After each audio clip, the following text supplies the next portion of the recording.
In tonight's Top Gear, the Mick Jagger of supercars.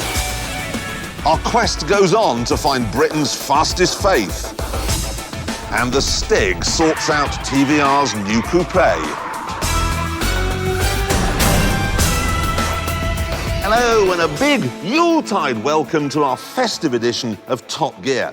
As you can see, we spared every expense. We've got a Christmas twig and some oranges and some nuts. And, there's a bauble.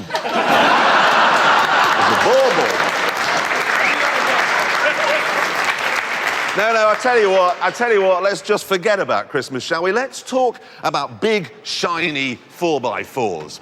Now, they tend to be bought predominantly by people who live in towns, so that when they go to the countryside, they think they'll blend.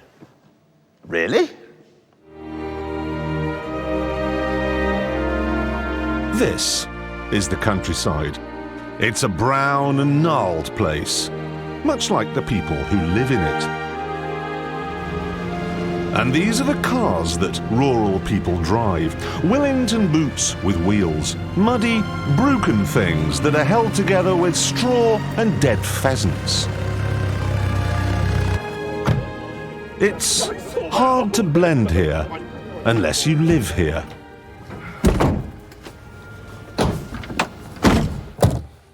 This is my off-road car. It's a Toyota Land Cruiser Amazon. And it's built to take on Africa and Australia, so it has no problem at all taking my children to school in the morning in Oxfordshire. Has 7 seats, rough and tumble fixtures and fittings, and there's a sense of invincibility about it. When you drive this down a narrow road, it's the other guy who backs up. Now, you could use the Land Cruiser for a day's shooting, but I don't recommend it. It's not that it doesn't work off-road, it does, it's brilliant. It just doesn't fit in with the scene somehow. You see, shooting is a traditional sport where the winner gets supper and the loser goes hungry. There's just you and your piece and the stillness of the trees. Smoke curls from an autumnal fire. A gentle rain softens the edges.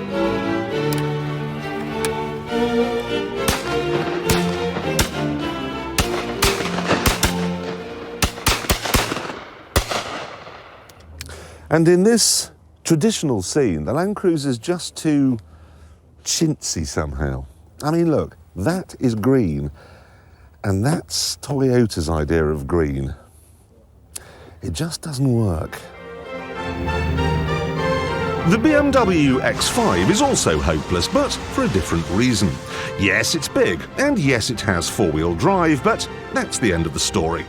It doesn't even have off-road tyres, and that's like coming out here in a pair of Jimmy Choo pumps.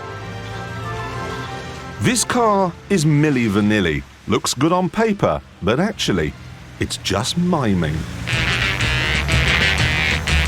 On even the gentlest of tracks, it gets stuck, and the beater will drive by in his old Land Rover, laughing at you. Even if you are the Marquis of Blandford. Was that not perfect? And how much is that Land Rover worth? 30 quid? OK, no, I'll be fair. £200 worth. And that's, well, £50,000 worth, and it's stuck. That's right. Which is yours? Trooper. Trooper. Trooper come by? Might, yeah.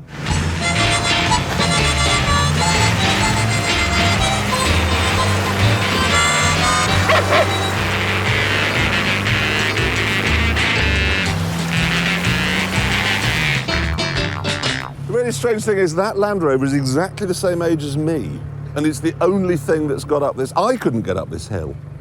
It's lasted better than I have. Still went further than the BMW anyway. Yeah, you've beaten the BMW by 30 feet. Oh wow, that's 30 feet less to walk. Exactly.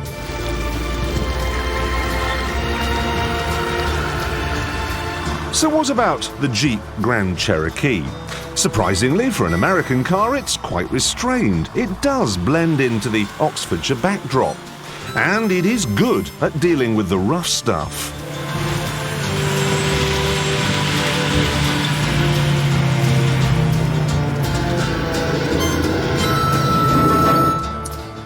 But Good though it may be out here, it does have one or two problems. It's quite agricultural feeling. I don't really mind that. I mean, it is an off-road car. What I do mind is the ruching on the leather seats and this hideous fake plastic wood. It's also nowhere near as big on the inside as you would imagine looking at it from the outside. But the worst thing about this, the worst thing, is that you've always got the sense that you've bought second best.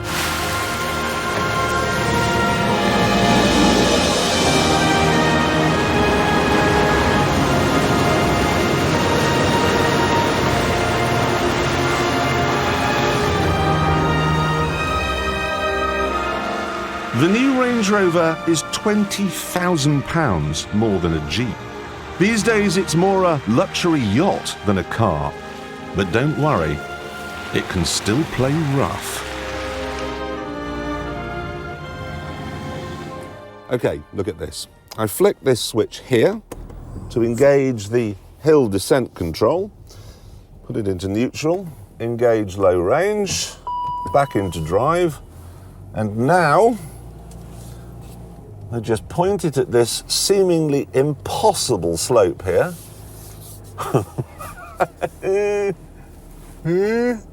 And now I'm going to do something you might think is mad. I'm going to take my foot off the brake, okay?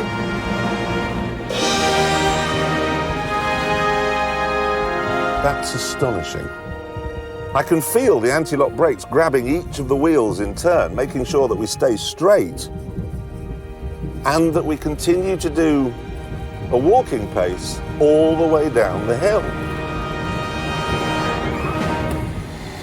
Now, of course, the X5 can do that as well. The X5 also has a hill descent control. It's something BMW stole while they were running Rover. But what the X5 can't do is turn round and go back up the slope. See, it doesn't have a low-range gearbox. It doesn't have locking diffs. It doesn't have this thing's ground clearance or wheel articulation. It's not a proper off-road car. And this just is. There's something else too.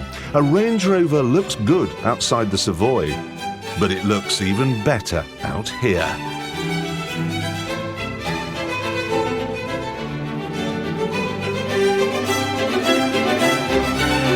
Now, there was a time when Range Rovers were king off the road, and they still have an air of invincibility about them. But believe me, you can still get these things stuck.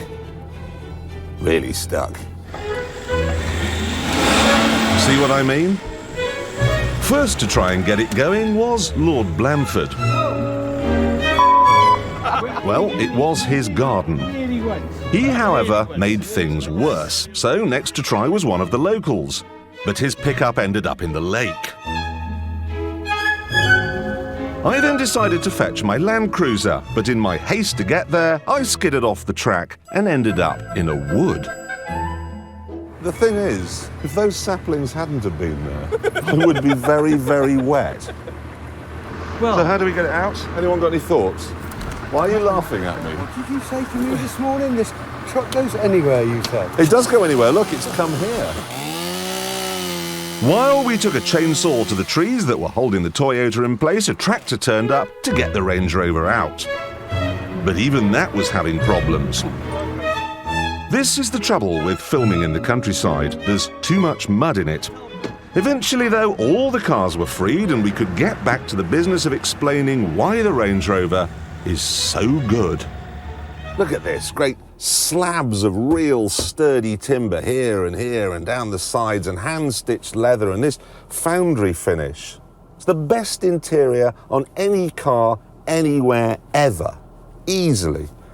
It's like being in the middle of a field in a trendy restaurant in Notting Hill. Except here, of course, the produce is fresher. So there we are. If you really want to get about off-road, get something old and knackered with narrow, knobbly tyres. If, however, you want something for the weekend, all the cars are equal. But one is more equal than the others. So the only car not to get stuck there, then, was the Jeep? No, it got stuck as well. Well, we didn't see it. No, because the cameraman was driving it when it got stuck. Yeah, that would have done it. Yeah. So the Range Rover emerged, you reckon, as the best of all of those, despite being, what, 20 grand more than the Jeep? Yes, I know, but the attention to detail on this thing is just amazing. Let me show you, OK? The steering wheel, OK? It's heated. You push that button there and it warms up. And, even better, there's a little paraffin heater down in one of the front wheel arches, OK? And you can program it on the computer here to come on, say, at 6 o'clock if you're leaving for work at 7. So when you get in, it's nice and warm in here. And I fear this may be the most boring sentence ever to be said on British television, but it used to have a separate chassis, now it's a monocoque. Yeah, and you know exactly what that means, I presume. Means it's less wobbly. OK, but all this clever stuff, that's great, assuming it works, because Range Rovers have not enjoyed the best of reputations. I did some phoning around and looked into this. They did suffer a few problems. I mean, it was with stuff like the paintwork, interior trim, a bit rattly, engines, they could be a problem. Yeah, the 4-litre. And the 4.6, actually. And the diesel. All the engines. Yeah. Gearboxes could be an issue. Automatics. And the manuals. And the manuals, yeah. Transfer boxes, Yeah. the suspension, actually, as well. Yeah. And all of the electronics. Yeah. All of it, you know. Yeah. I did actually have a word with Land Rover about their reliability issue on this car, and they said, no, this one's built properly. So I said, OK, right, lend us one for 6 months. And they've agreed. And if anything falls off, or melts, or breaks, in any way, we can murder the managing director's dog. That's fair. In front of his children. That's so fair. No, really, if this, for instance, gets a little bit loose, a little bit wobbly, Frisky buys the farm. Right, it's time now to look back on 2002 and announce our Car of the Year. OK, and the nominations are the Range Rover. We've just seen it. It is the king of off-roaders. And the Mazda 6. The Japanese tried to take on the Germans, and they succeed. It's a cracking car and very good value as well. And then there's the Mini Cooper S. It's the trendiest car in the world right now. It's like driving around in a supercharged Parker. And the Audi RS6. It's fast in a straight line, fast round corners, and it's fast even when it's raining.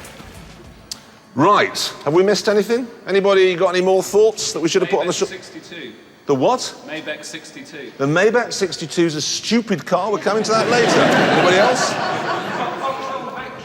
The Vauxhall Vectra. The Vauxhall Vectra wouldn't be the best car even if it was launched in 1984. And a really... Jaguar XJ? That was launched this year, was it? Where are you from? Which part of the country? Coventry. They make the damn things there. Have you not noticed them? I'm afraid you're all way wide of the mark. As are, in fact, the official European Car of the Year jury, who voted in recently the Renault Megane. Car of the Year. Only if you do that. So, our Car of the Year is... We've got some gold envelopes. Ready? It's the Range Rover. The judges, and that would be us, were impressed with its mono-thingy chassis, its supplementary heater, and the sheer Range Rover-iness of it. And the next one is for this year's most pointless car. OK, and the shortlist here is the Mercedes Maybach. It's a private jet that can't take off. And then the Ford Fusion. Don't be fooled by the ads. It is a Ford Fiesta in a hat. And the Rover 75 long wheelbase, suitable only for the Mayor of Preston. Right. Have we missed anything there or not? SL55 AMG, you think is a pointless...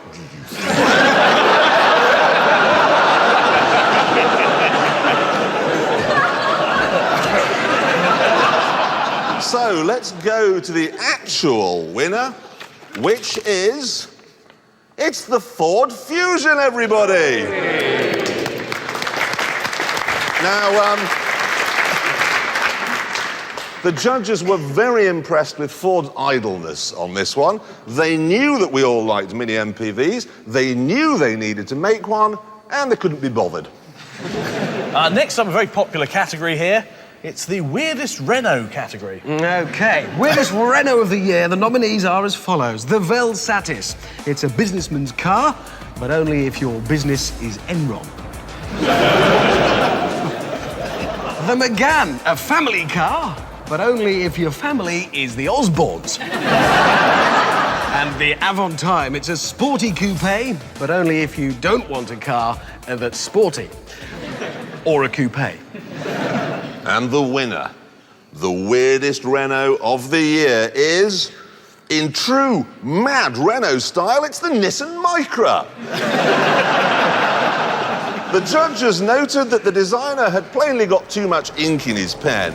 Look at it, stop designing it, man. Step away from the CAD-CAM unit. You've finished. That's enough details on one car. Now the big one. Our Surely You Don't Need the Money award. And the winner is Eddie Irvine for promoting this hosepipe here. The man earned £6 million last year, 6 million, but still thought it was a good idea to put his fizzog on this box, which is available in Woolworths for £79.99p. Now, we were going to make an award at this point for the fastest car around our track, which is the Radical, with an amazing time of 1 minute, 19 seconds. But it seems that the Germans have been monitoring our broadcasts, and they got in touch and they said that they've got a couple of cars which they think could blitzkrieg our track. This is the AS1. It's powered by a bike engine, the same Suzuki Hayabusa unit that we saw in the Radical and in the Westfield. It's, where is it? It's gone. Well, wherever it is, they've bored it out to 1.4 litres. Now, that doesn't sound like much, but the AS1 only weighs 600 kilograms. That's the same as my shoes. So, it should go like stink. However, I'm more interested in that. It looks like a normal Audi TT with a few stickers on it. And it has a normal Audi TT engine, 1.8 litres with a turbocharger. Thing is, though, it's been tweaked a little bit so that it now develops 400 brake horsepower. And that's the same as a Ferrari 360. Now, in a normal TT, the engine drives all four wheels. But in this, the engine drives the front wheels. The rear wheels are driven by a little something in the boot. Another 400 horsepower engine. It's got two engines. 800 horsepower. Obviously, they have to have a go.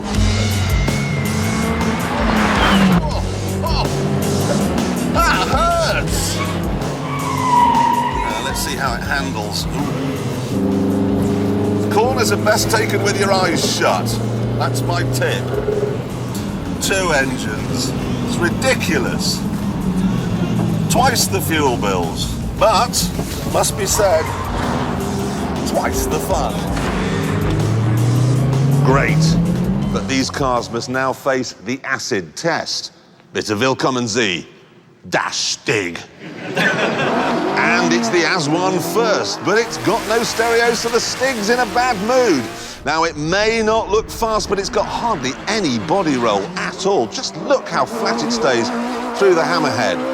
Right, we're coming up to the tyres now. Boy, that is so fast. Bit of flame there on the overrun as it comes up to the last two corners. Bit twitchy there, but he holds it into the last one and across the line. Next, the mighty double-engine TT, which is fast on the straights but not so good in the corners. And yet again, no stereo. The Stig's going to be very cross as he comes into the hammerhead. Lost the radiator grille by the looks of things. A big burst of flame there as he comes into the final corner, and he's really earned his Christmas bone. Well done, the Germans. That was a very good effort. So, the times. Here is our power car lap time board. And at the top, there's the British Radical with an amazing 1 minute 19. Very good car. So let's see how the Germans did, OK? First of all, the MTM Bimoto with its two engines, all very clever stuff from the Germans.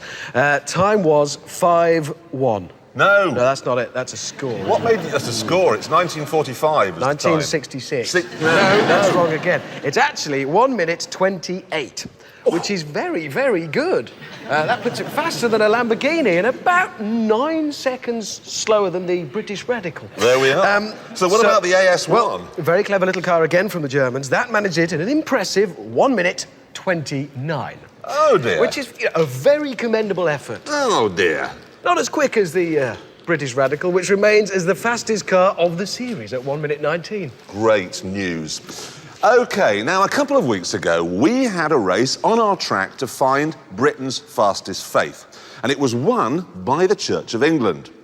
Trouble is, no Muslim took part, because when we filmed the item, it was Ramadan. And during Ramadan, Muslims are forbidden from eating or taking part in any form of motorsport. However, I'm delighted to say that Ramadan is now over. So we have a Muslim in the Top Gear base. And not just a Muslim, we also have a Druid and a Rastafarian and a Seventh-day Adventist. Welcome to you all. Now, you are enormous, frankly. What's your name? Pastor Gary Gordon, Pastor Gary Gordon, good. And you live where? Oxford. And what do you normally drive? Peugeot 1.9 diesel. Did you have any idea what you were supposed to be doing today? Some idea, yeah. Well, you wouldn't have been getting much practice in your Peugeot diesel, that's for sure. OK, so you are, well, a Rastafarian, as a guess. Absolutely, yes. Good. And what's your name? Levi. What do you drive? Work-wise, I drive a Mondeo diesel. Right, another diesel It engine. is interesting as the Peugeot. Yeah. Do you do any motorsport? I have dabbled, yes, this season. I've been in the British Rally Championships. Oh, really? Only in a showroom class polo, but It doesn't matter, you've been doing some serious motorsport. left-hand drive. And You've had it. You've all had it. You've all had it. It's like the C of E guy. He did a bit on the side, albeit in an MG, but he did a bit on the side. Right. And you, well, what's your name? My name's Arthur Pendragon. Arthur what, King Arthur? That's the one. I thought he was a fictional character. No, I'm not fictional, and nor's me sword. Oh, right. OK, finally, at the end, you are? Tariq Nassim, Tariq Nassim, and you live where? West Sussex. And you drive what? I've got Skoda RS. A Skoda Octavia. RS, quick car. Mind you, there is a little note I've got here that you once took it to Paris, but you misread the speed signs. I did. You thought 130 kilometres an hour was miles an hour. Brilliant. OK, well, we're going to find out how you did on the track, what you did this morning. Plainly, you've kept the car in one piece, which is more than can be said for the bishop who came here a couple of weeks ago. never trust a bishop. No, exactly. And you keep off the grass.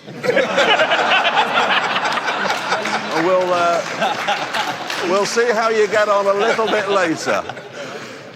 Over the past few weeks, we've been telling you about some cracking deals on new cars. Remember the Volkswagen Passat for under 11 grand? Or the Fiat Stilo for 7,995? Or best of all, a Ford car for 4,995. I'll tell you, it's never been cheaper or easier to buy a new car. And the net effect of that is it's killing the value of second-hand ones. In fact, at the bottom end of the market, something like this, they're practically giving them away.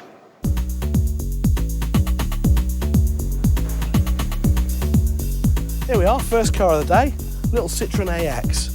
It's got less than 40,000 miles on the clock, but because it's 7 years old, I can buy this car for around £1,300. Now this is a Citroën AX Elation, it's a limited edition. It's based on the debut, so it's got the 1 litre engine, which means it's cheap to insure, but you also get a sunroof and you get metallic paint. And you know when you look inside, it's going to be nice. Yeah, look at that. All the stereo, all the bits and pieces you'd expect. And it's only done 39,000 miles. This car's not even halfway through its life.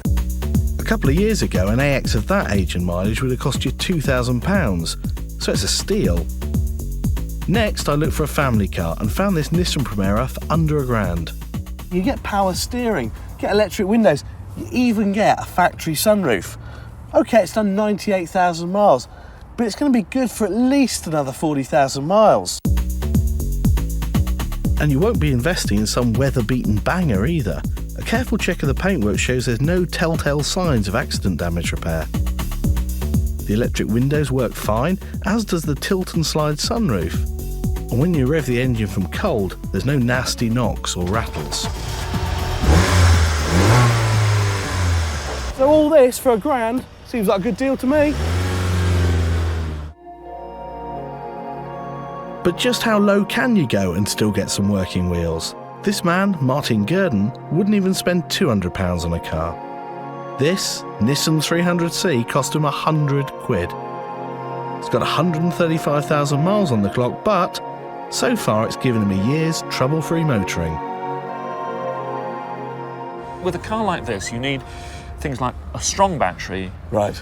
decent plug leads, decent plugs. Right. I mean, the electrical problems tend to be the bugbear of Right. old cheap cars. People Yeah. are skimped on maintenance. Yeah. And you'll find that a simple car like this will be intrinsically reliable if you look after it. I mean, obviously, you're a convert to this kind of motoring. I just think it's hilariously funny. Why get a car with hire purchase and then watch it depreciate? Sure. I mean, all right, it's not something which is going to impress, but with a little bit of thought, it can be just as reliable as something which is 10, 12 years younger. And, you know, if somebody stuffs it or it gets nicked or Yeah. it breaks in a big way, well, I throw it away and buy another one. You do need to know what you're doing if you're going in for £100 motoring, but a little bit more will still get you a decent car. This Vauxhall Astra CDI, it's got power steering, electric mirrors, and you even get a factory sunroof. Look at this, £450, and that's from a dealer. If you're brave and went to an auction, you might get it even cheaper. But it's not an old nail. It's done 90,000 miles, it's got some service history and a new MOT. Plenty of life left in this. One reason why you can pick up cars like this so cheaply is that they've got time bombs in them. By time bombs, I mean something that if it goes wrong, it'll cost you more than the car's worth to repair. Modern cars have onboard computers, and if they crash, you've had it. You'd be better off scrapping the car. Some experts would say, avoid these time bombs. But think about it. Go in with your eyes wide open, run a car like this for maybe a year or two. It's cheap motoring. And when it does go bang, don't cry, chuck it away and get another one. But Jason, that Astra, it was horrible. It was £450. Yeah, true. £450. Listen, I got a 13-year-old Volvo, it's done 160,000 miles. I paid £900 for it. I've just put it through another MOT. When it goes pop, I'll just chuck it away. Yeah, but you're not going to pull in any of these cars, are you? I don't care.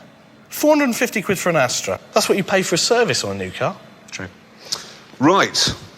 You can get through Christmas without an Astra, but you can't get through without a spot of Bond. So here goes.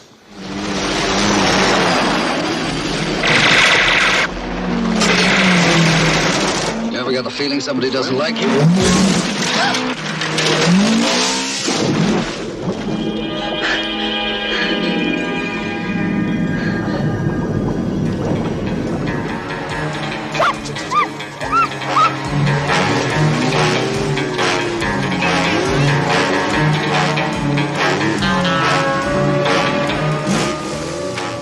Did you see that? What? That fish. Yes. How did the fish get into the car without Barbara Back and Roger Moore drowning? Good point, actually. You see, I notice these things in films. If the hole's big enough for a fish to go in, Water. water, lots of it. Yeah. Anyway, the point is, we showed that clip because we wanted to demonstrate just how old the Lotus Esprit is. 27 years.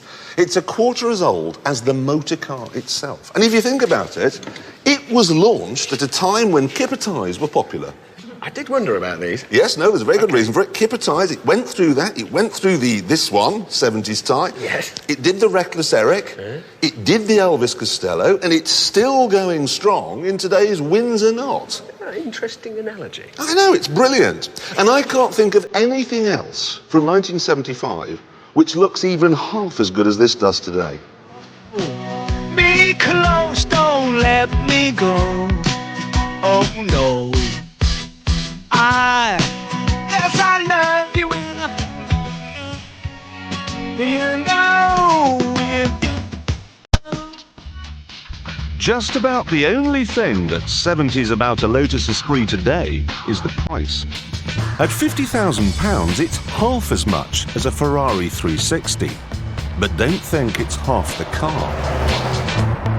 It's kept up with the game by constantly reinventing itself. So today, instead of a 2.2 litre four-cylinder engine, it's got a 3.5 litre V8 with a couple of turbos.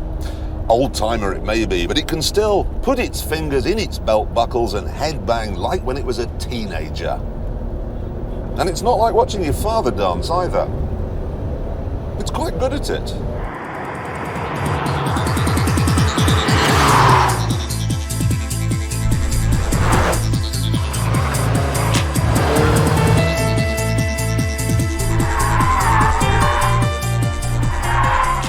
The Esprit offers 266 brake horsepower per tonne, and that's more than you get from a Mercedes SL55 or a Porsche 911 or even a Ferrari 456.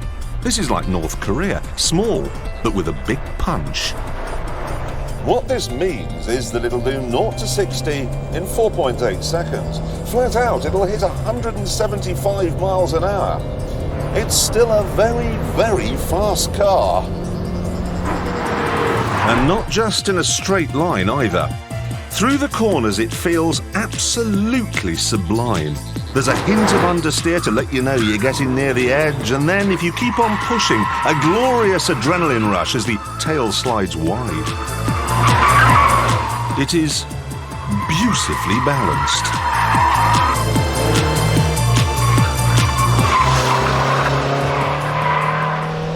The one area where they really can't hide its age is in here. You have to remember this car is from a time when man was living in trees. Hadn't really learned to walk upright, so you get a very simian driving position.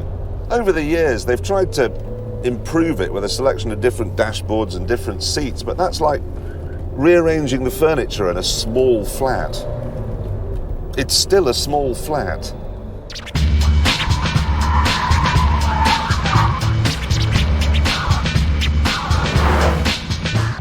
A lack of space, though, is nothing compared to this car's real Achilles heel.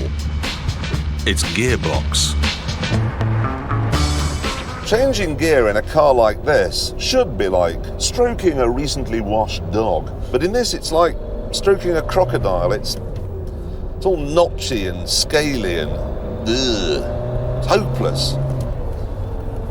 Almost ruins the whole car. Almost, but not quite. The fact is, I'm hugely fond of the Esprit. Always have been, and I always will be.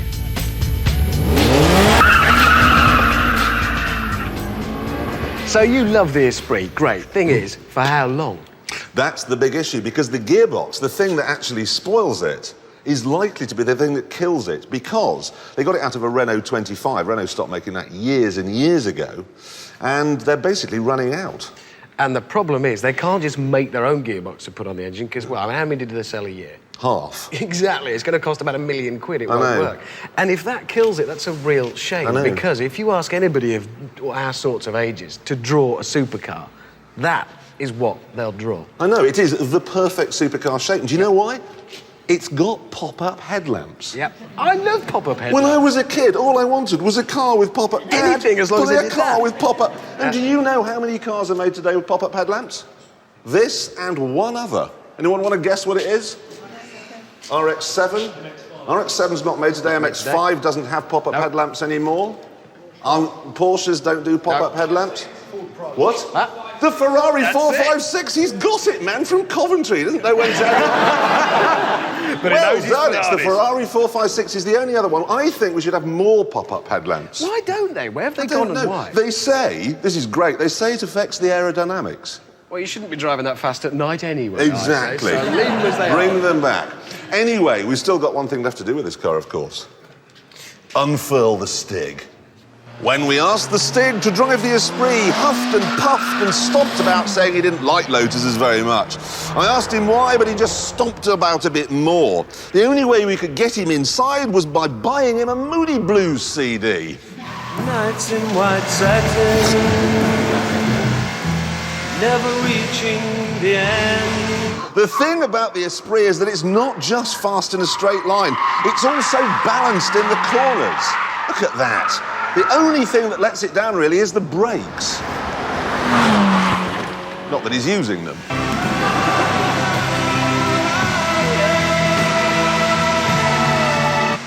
Look at this. For the first time in 6 weeks, the track is dry. And he's coming around the last corner now, beautifully held together, beautifully poised, and across the line. Right, the time is, ready? Yeah. 1 minute 32, which is... 32? That's quicker than my car, look. That's a very, very good time. Well, it's quicker than a whole load of serious stuff. There it goes. And the thing was, it was a dry track out there, but it was minus 426 degrees. At least. So it was quite slippery. Chilly. Now that's... we should rejoice in. That's amazing time, actually. Aston, Ferrari, all of that. I know. And you Bless see, it. I know, bless it. When that thing goes out of production, we are going to be properly sad.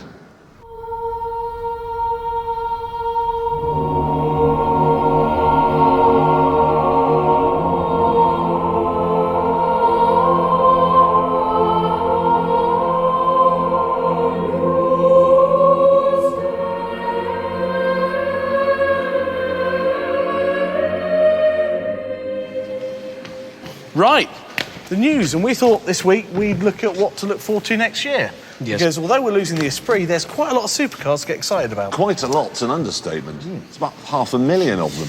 Best supercar coming next year has got to beat this, the Porsche Carrera GT. Oh, absolutely glorious. V10 engine, again, £250,000, but just look at it. That's just so beautiful. That's the most beautiful car. Yeah, that's a very... I've seen in a very, very, very, very long time. And the new Viper, which is the American equivalent of a sports car. Yeah. In the same way, I guess, that George Bush is the equivalent of a president. Yeah, exactly. There it is, 8.3 litres, 500 horsepower, and that's not enough. Because there's a new Bugatti coming out next year, which has got 1,000 horsepower. It's called the Veyron. It has how do you get 1,000 horsepower into a car? You have to open the glove box, there'll be 40 horses in it. There's 36 in the ashtray, a couple under the... Nay! Dobbins under the seat. Look at it. 1,000 horsepower. That is an astonishing amount of power. You'll go from naught to the grave in 4 seconds. Immediately. I'm dead. All right, accelerated. Straight up a tree. Dead. Marginally closer to the real world is the McLaren Mercedes SLR. Only marginally. Now, I know it does look a bit like an SL, in fact, quite a lot like an SL from some angles, but it's an entirely different car, made largely from carbon fibre, so it will be light, got a supercharged V8, so it will be quick as well. And it could be yours next year for £250,000. Koenigsegg, yeah? Bless you. Bit like the SLR V8 supercharged, but this one's got more power. This one's got 655 brake horsepower, and they reckon it's the fastest car in the world. 0 to 60 in 3.5 seconds, 240 miles an hour top speed. 240? Where are you going to do that? And it's Swedish. Yeah. You're not going to do it in Sweden. Slick. To do it, there's always... You can do it here. Do it on the M1 or M40. The M50's quite empty a lot of the time. You get 240. M32's good. M27. Anyone else got any more ideas? M5. You can't go... Don't be stupid. You can't go 240 on the M5. That's ridiculous. It's ridiculous. The A59, though. Where are we going now? Oh, I know. Ascari. Yet another supercar. We've actually got it in the studio. This is the first one, OK? It's made in Banbury by a company called Ascari, which stands for Anglo-Scottish Car Industries. Didn't know Banbury was Anglo-Scottish, but there we are. It's got a 5-litre V8 engine, but they've asked me not to say where it's from. Secret. It's a secret. OK, fair enough. BMW X5 we had in the studio earlier. Nice engines. Yeah, nice engines. Yeah. Very nice. Anyway, what can we say about it? Well, the problem is, of course, there's a lot of British companies come along and set themselves up, you know, hoping to make these low-volume sports cars. There was Lee Francis, there was Jensen, Marcos, Strathcarron, and... They've all gone out of business. All of them. So we wish Ascari the best of British. No, not the best of British. Sorry, wish them the best of luck. Fingers crossed. Yeah. But anyway, listen, if you can't afford it, you can't get any of these supercars, and there are lots of them coming. Don't worry, there's quite a lot of sports car coming as well. Chrysler, for instance, is launching the £26,000 Crossfire. Here it is. Now, it's basically underneath. It's a Mercedes SLK. It was designed by a British person, and it's been built in Germany. So that's a car for America to be proud of. And we've got the new Mazda RX-8 to look forward to. Yep. 22,400 quid. That's seriously good value. Wankel engine, suicide back doors. The thing about those Wankel engines, though, they used to have a big problem because it was something called the rotor tips deep inside the engine. They used to wear out much too quickly, didn't they? So I think they're going to replace them and Now, made they've them out solved of that. They're using the hardest substance known to man. diamond. No, harder than diamonds. I'll tell you what the hardest substance known to man is, what they're lining the rotor tips with. It's Weetabix. Bear with me on this.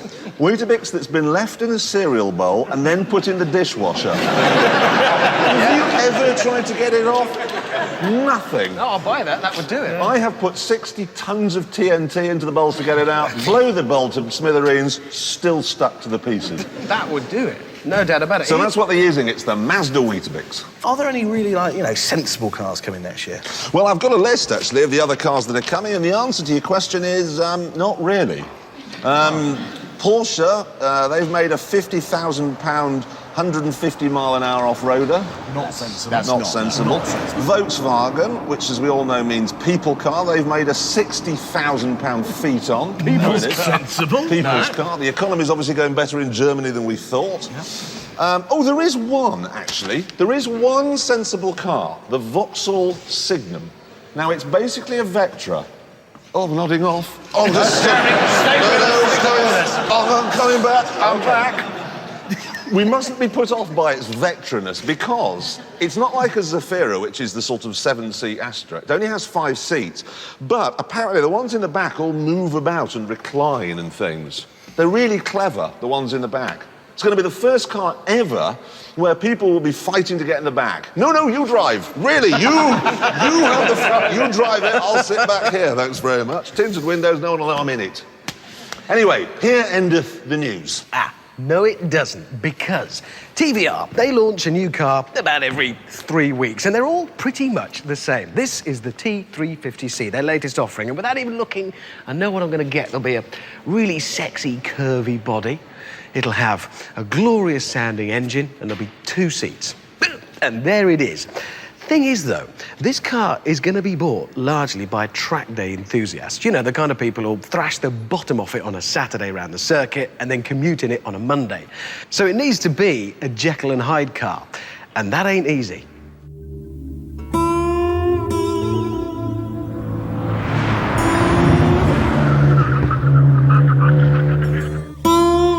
The new car uses TVR's proven Speed 6 engine. It's good for 350 brake horsepower and will take the T350 to 60 miles an hour in 4.4 seconds. It's a hard rather than a soft top, and that makes it stiffer. And those curves were designed with aerodynamics at the top of the priority list. All of which is good news, both on the road and the track. But where it gets a bit tricky is the setup, the suspension, the chassis, dampers, springs, all of this kind of caper. Got to get it right. This is a track covered in smooth, flat tarmac, so you can set the suspension up to be as hard as you like to get a quick lap. But this is a British road, real life, the Monday to Friday road.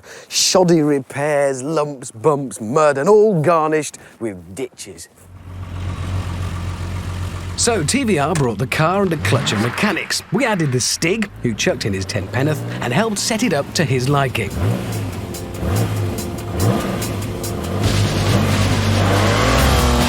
The car doesn't even sit down when it leaves the line.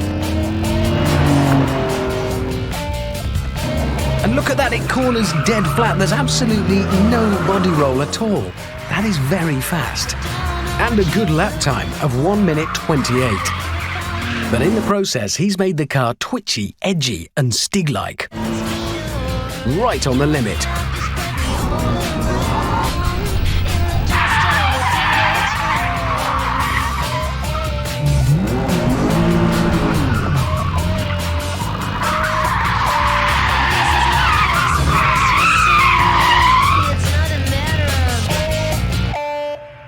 And it gets worse when you leave the track to drive home.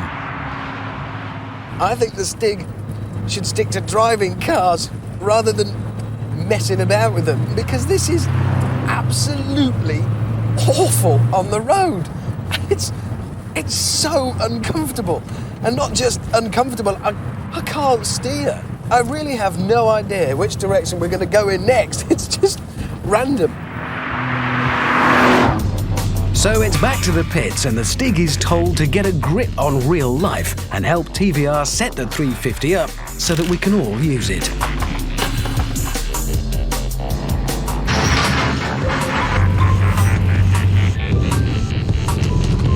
And then it's back out onto the track with slightly softer settings. And straight away you can see there's more movement from the body, more body roll through the corners. And yes, the time is actually a second slower at 1 minute 29 for the lap, but that's still a very good time, and it's a lot more predictable. Out on the road, it's much better, more usable and drivable. If anything, it's faster in the real world. We'll let TVR finish the job off, but at least now they know where the limit is.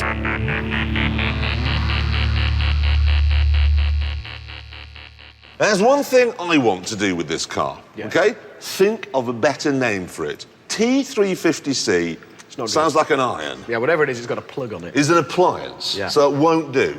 So whatever we come up with, even if they do call it a T350C, we're going to call it what we come up with. That's fair. And actually choosing a name can be quite tricky, okay? I mean, I've got a list here of some of the better ones, and these are all genuine. I promise they are genuine. There was the Mazda Bongo Friendy. Very chic. How about this one? The Mitsubishi Mini Active Urban Sandal. How big was the badge?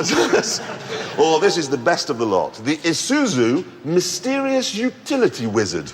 That's a superb name. What is that? And it's not just the Japanese either. Back in the 80s, Volkswagen launched a version of their Mark I Golf convertible, pink, white leather, okay?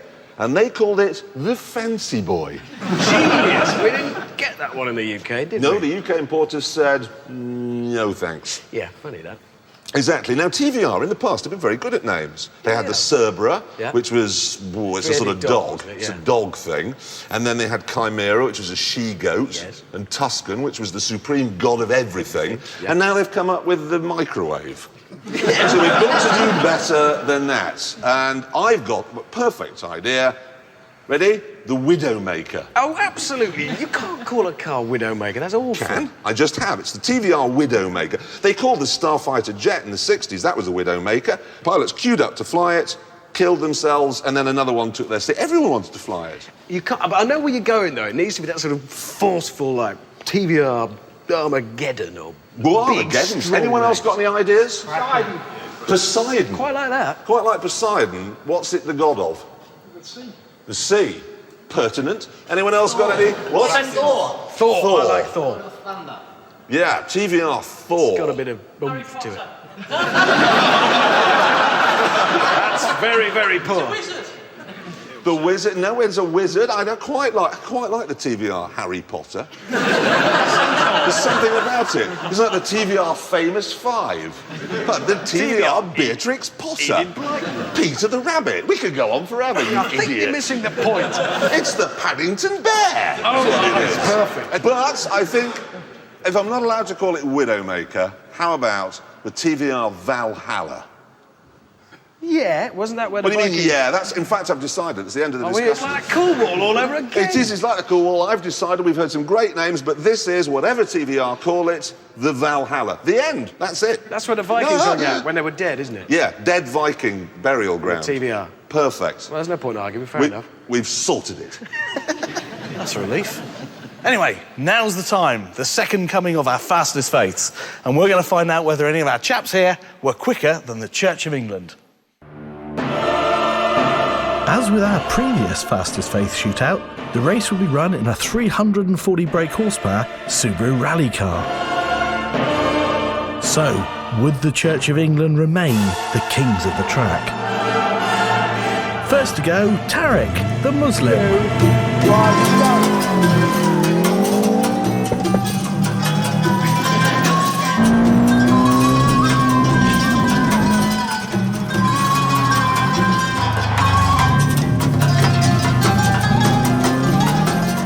Tarek was doing really well. But then the druid summoned up the ancient gods of oversteer.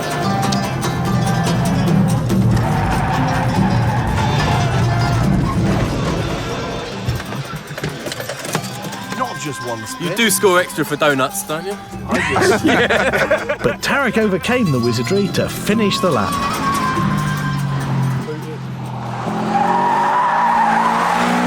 4 tyres screeching. You never know. It is a difficult breaking point over there, though. I've got to say that is you get such a long view of it. There's no mark there for you to break exactly. Next up, Arthur Pendragon, member of the ancient and modern Druid Order, priest of Merlin and the Horn God, battle chieftain, high priest of the Dragon Coven, and a Morris Oxford driver. My Peugeot 1.9D doesn't sound like that, I can tell you. No, let's hope not. It's not the 60 in 10 minutes. With the Celtic spirits rooting for him, the Druid turned in a tidy lap. How do you get around there so quick? That's magic.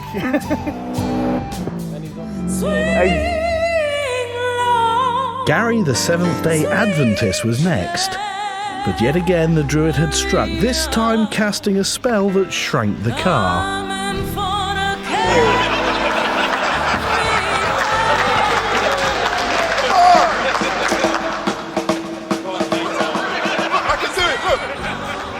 It's nothing. Any suggestions? Why don't you sit in with me and come round with me and we'll do it together? Oh, like kind of a co-driver thing? I'll be fine. I'm too, well, let me just put it this way. Yeah, I'm too manly, thank you. I'm too big for the car. That left Levi, the Rastafarian, who called on the spirit of Jah. Yes, Jah Almighty, let's go. And by now, the Druid was out of spells.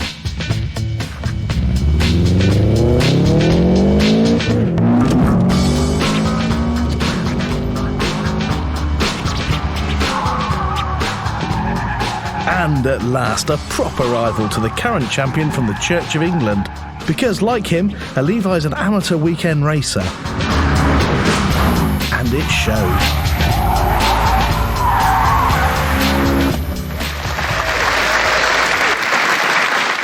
Superstars, one and all, and what a complete tragedy. Yeah, the car was too small. I know the feeling, mate. Yeah. All cars are too small, aren't they? I don't know that feeling. It's not one I suffer from.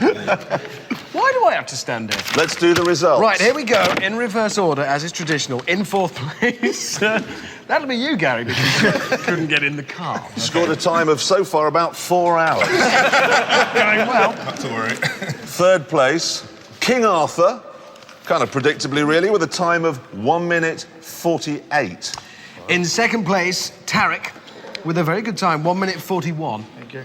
Now, the big question is, we know at this point that the Rastafarian, Levi Doctrove, has won, but the big question is, have you beaten the Church of England? Now, when they came here, they went round in 1 minute 37 seconds, faster than all you lot. You went round in 1 minute 31 seconds. That was fantastic. That is only, well, it's less than 2 seconds off the pace set by the Stig. That's an unbelievable performance. Jason, bring in the trophy. There you are, the fastest race. Thank you, man.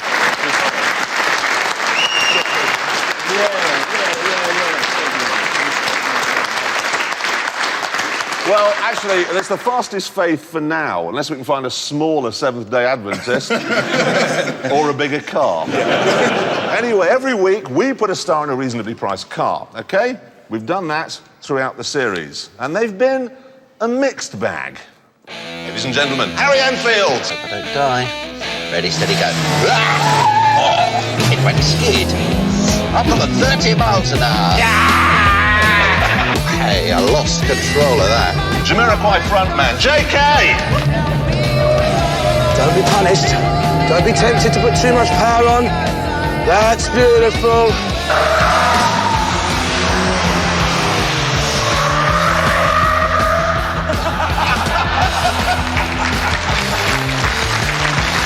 Ross Kemp.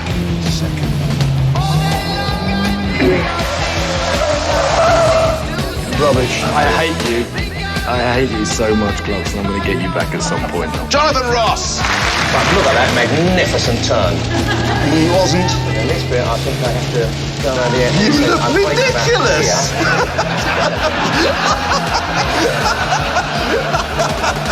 I look like a Star Trek flag.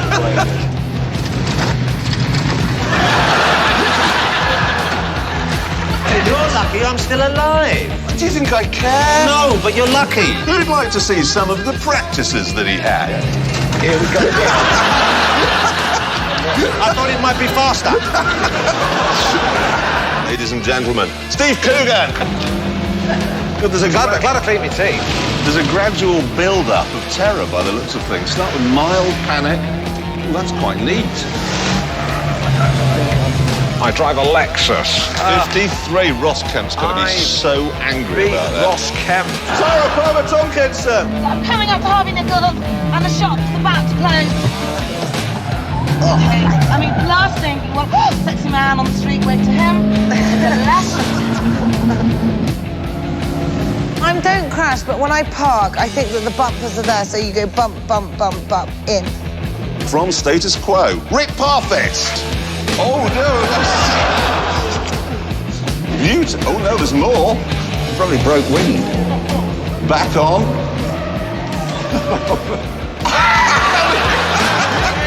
Across the line sideways. Ladies and gentlemen, Sir Michael Gambon.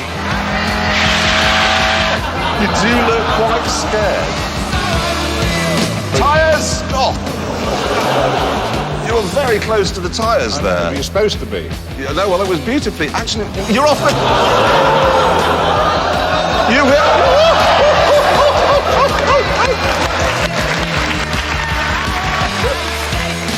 Gordon Ramsay.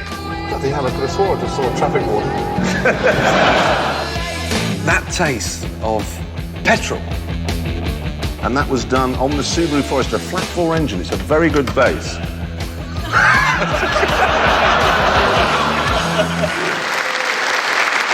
Now, a mixture of poise, precision, and Harry Enfield there.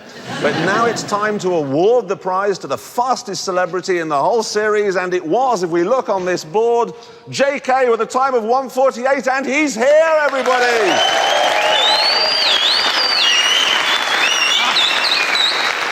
Well done. And there it is. Look at the sound.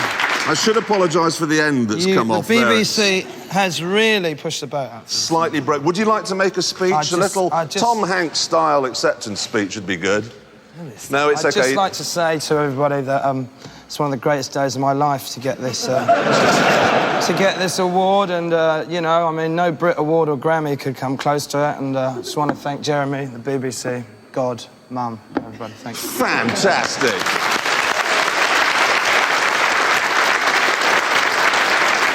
And that, I'm afraid, is all we've got time for. We will be back in the spring, but in the meantime, have a very happy holiday. Goodbye. Bye. Wait, sit, wait, wait.